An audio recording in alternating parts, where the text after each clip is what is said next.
కన్యా రాశి వారికి ఈ వారం సానుకూలమైనటువంటి గ్రహస్థితి గోచరిస్తూ ఉన్నది. షష్ఠ స్థానమందు రాహు యోగిస్తూ ఉన్నారు, చతుర్థ స్థానమందు బుధుడు యోగిస్తూ ఉన్నారు, పంచమ స్థానమందు శుక్రుడు యోగిస్తూ ఉన్నారు, తృతీయ స్థానమందు చంద్రుడు బలంగా ఉన్నారు, అర్ధాష్టమ రవి యొక్క దోషం పోయినది. అంటే ఎన్ని రకాలైనటువంటి శుభ ఫలితాలు ఉన్నాయో మీరు గమనించండి. ప్రత్యేకించి అర్ధాష్టమ రవి యొక్క దోషం తొలగిపోయినటువంటి మాత్రం చేతనే ఆర్థికపరమైనటువంటి సమస్యలు తొలగుతాయి, కుటుంబ సంబంధమైనటువంటి దోషాలు తొలగుతాయి, విద్యా సంబంధమైనటువంటి ఇబ్బందులు తొలగిపోతాయి, అలాగే మానసిక ప్రశాంతత వస్తుంది. అమ్మయ్య మన ఇంట్లో ఉండొచ్చురా బాబు, ఏంటో ఇంటికి వెళ్దా ఉంటే మనకేం ఇంటికి వెళ్ళబుద్ధి కావట్లేదు, ఎంతసేపు రోడ్ల మీద తిరుగుతాడు, లేకపోతే మా ఆఫీసులో ఉంటారు, ఇంటికి వెళ్దా ఉంటే చిరాకేస్తుంది, లేదా ఇంటికి వెళ్దా ఉంటే భయం వేస్తూ ఉంటుంది.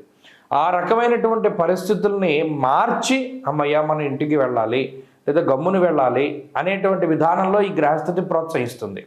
అయితే కొంత మానసిక భయానికి అవకాశం ఉంటుంది ఈ వారంలో. ఎందుకంటే భాగ్యహాని భయం క్రూర అన్నారు. అర్ధాష్టమ కుజుడు ఉన్నప్పుడు చతుర్థ స్థానం అనేటువంటిది విద్య, ఉద్యోగ, కుటుంబ, వివాహ సంబంధమైనటువంటి స్థానాల్లో కూడా దీన్ని ప్రధానంగా చూస్తారు. మరి చతుర్థ స్థానమందు కుజుడు ఉండడం భూపరమైనటువంటి సమస్యల్ని తీసుకువస్తాడు. ఇల్లు అమ్ముదామన్నా, కొనుక్కుందామన్నా, ఇల్లు అద్దెకి కావాలి అన్నా, స్థలం అమ్ముదామన్నా, స్థలం కొనుక్కోవాలి అన్నా ఆ పనుల్లో విపరీతమైనటువంటి జాప్యాన్ని కలగజేస్తారు.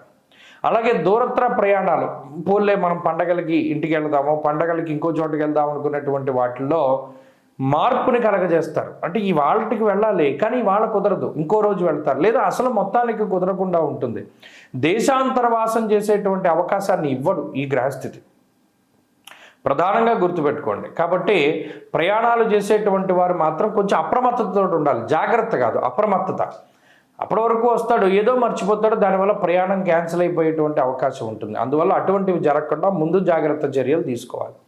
కుటుంబ సభ్యులతోటి మాట పెరుగుతూ ఉన్నప్పుడు తగ్గించుకోవాలి, ఎందుకంటే ఇక్కడ కుటుంబ స్థానం కొంత దెబ్బతింది కాబట్టి.